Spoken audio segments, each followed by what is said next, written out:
Gravity shooters. Thruster-likes. No matter what you call them, they've always been an intriguing genre to me, especially because they've been one which really has only thrived at home, specifically on various kinds of home computers over the years. It's not that there's not been any attempts of putting them on a console. Rare's Solar Jetman is a cracking example. It's one that just didn't do great at the time, despite getting a load of positive reviews. But as I've recently been spending a bunch of time playing Gravatar Recharged, a reworking of the original arcade game with a few modern touches, I just happened to have the itch to want to check out something of that style on a classic system, and of what I had to hand, there was really only one title to check out in order to scratch it. Sub-Terrania, Zyrinx's 1994 release for the Mega Drive.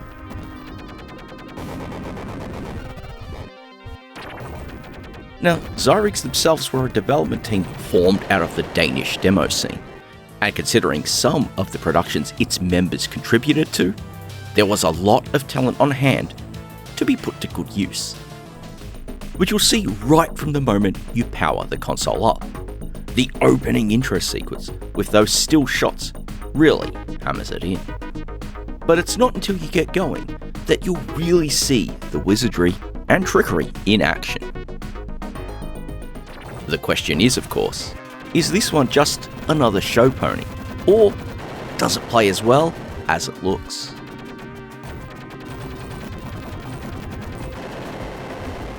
But before we can answer that, you do have a few options available on the title screen, remapping your control inputs and setting your difficulty level.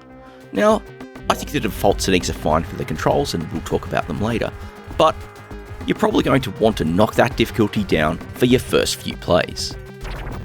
Trust me.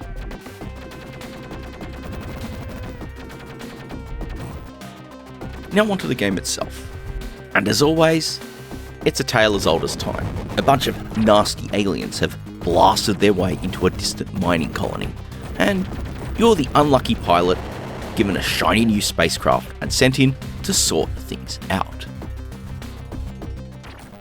Each of the missions starts with a briefing, covering the tasks you'll need to achieve and offering a basic lay of the land, or cave more accurately.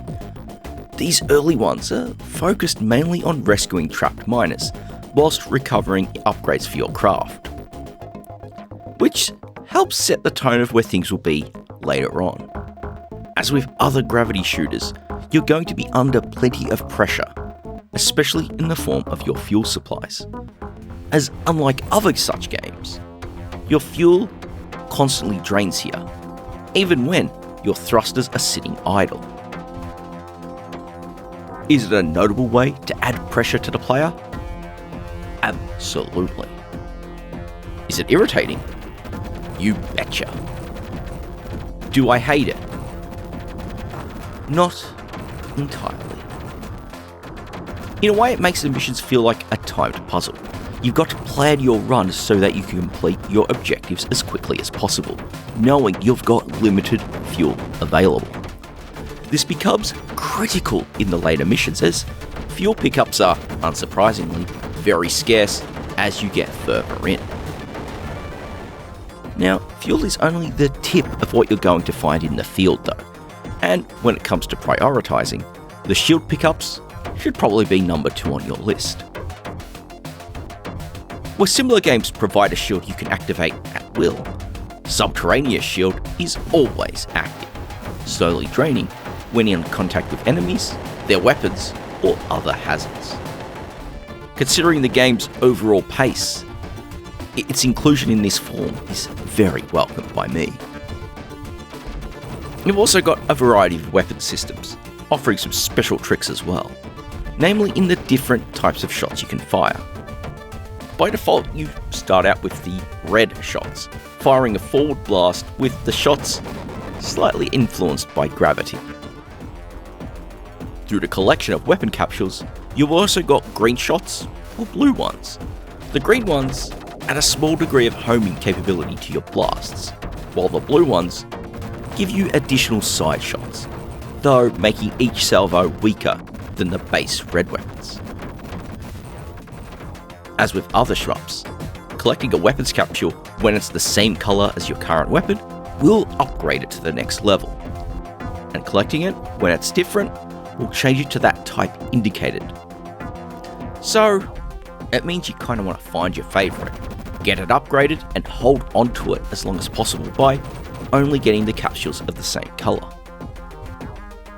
Holding onto it is also helped by not dying, as should that happen to you, they're going to be knocked back a level. Unless you're playing on easy mode.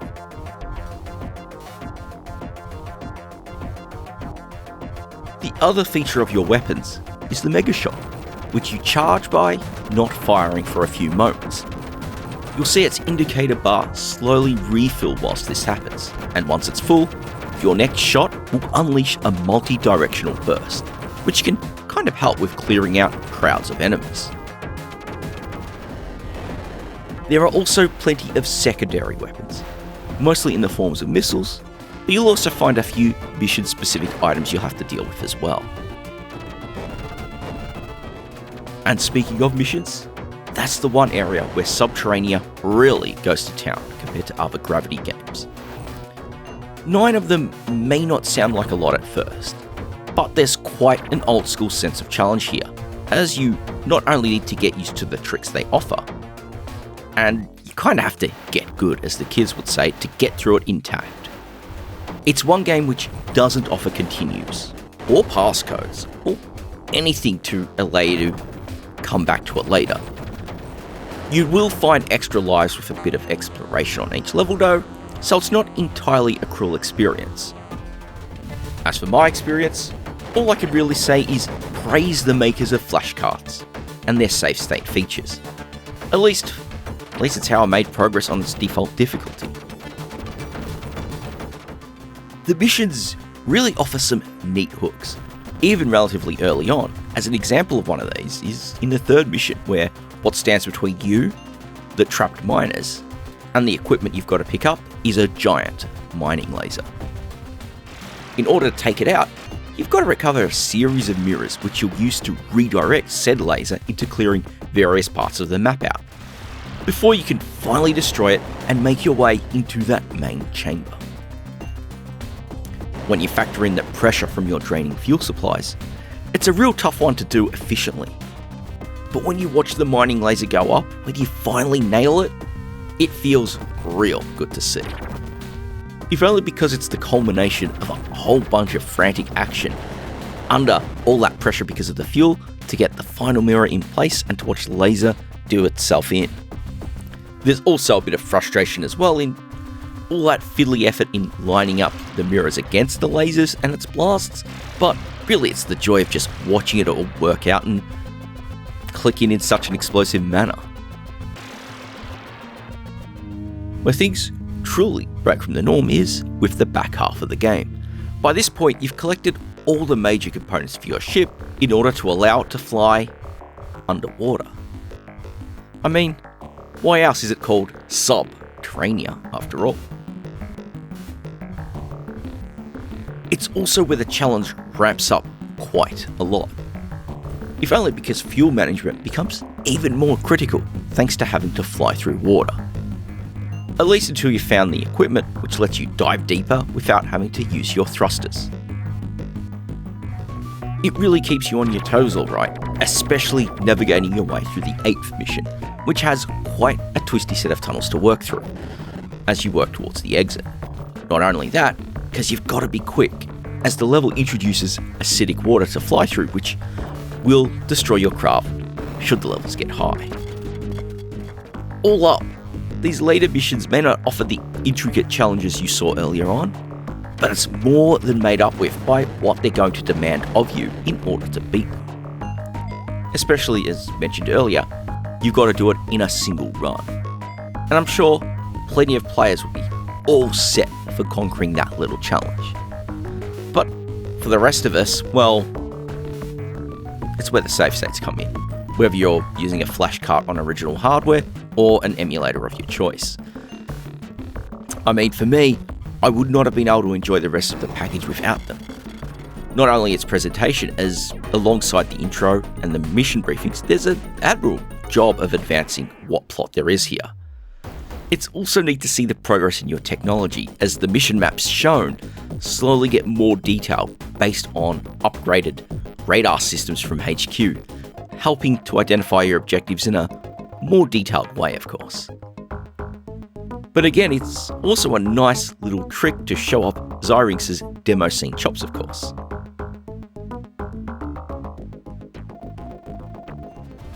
As for the visuals, though the subterranean nature of the game means it's less dynamic palette-wise compared to, say, Solar Jetman, it still works incredibly well here. The sprites are nicely detailed, and the design of the alien threats is certainly otherworldly, especially with the large and small bosses you'll encounter along the way. I'm also really impressed with the teeny tiny sprites used for the miners. It's always tricky to get personality out of characters oh so small, but it means you do care about not accidentally shooting them and getting them all out safely when it matters. It's all visually clear on screen, and there's no slowdown when in the fray, so nothing gets in the way of you and maintaining control of your fighter. Which is important because the controls do work great, though as a later release for the Mega Drive, there's no support for 6-button controllers here. Now that's only a problem because you've got the ability to use reverse thrust done by pressing down on the D-pad. I love it as a feature because you do actually use it. There's a few puzzles that you need to actually use your reverse thrust for in order to negotiate them properly.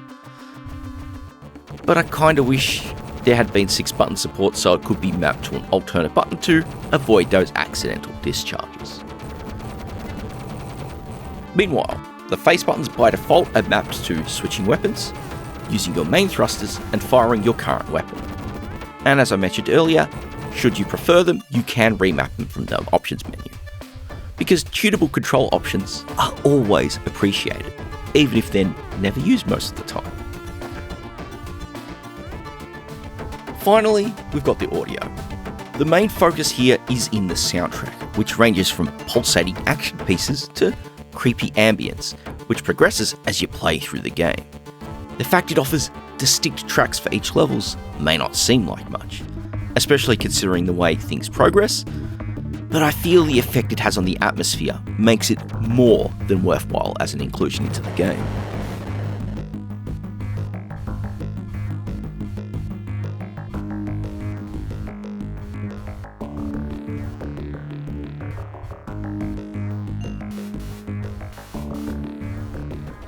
And I guess as should be saying that it's no surprise that it was probably the soundtrack which I feel brought Jesper Kyd into prominence. It's such a great one to listen to, and I was really impressed as I was working my way through the game.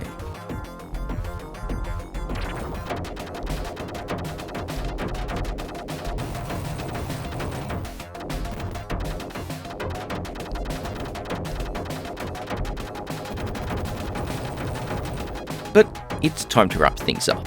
Subterranea is another example of the gravity shooter genre.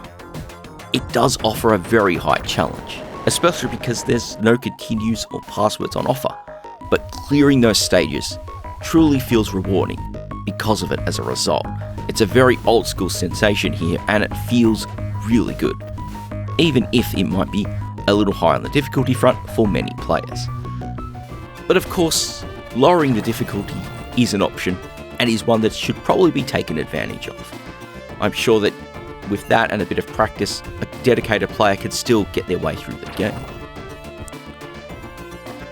When you combine those mechanics with its presentation, the visuals, and its overall aesthetics, you can see that it's absolutely a game which takes serious advantage of the capabilities of its developers, and all the while marrying those aesthetics to some well-implemented mechanics. The gravity shooter genre may not have many great examples on consoles, but it's easy to say that Subterranea is one which will be very high on that list of recommended entries, no matter how long the list it is. Sadly, it's not one to have seen reissues over the years, so if you do want to check it out, you're either going to have to explore the secondary market or travel down those routes a little less well travelled and a bit more grey in nature.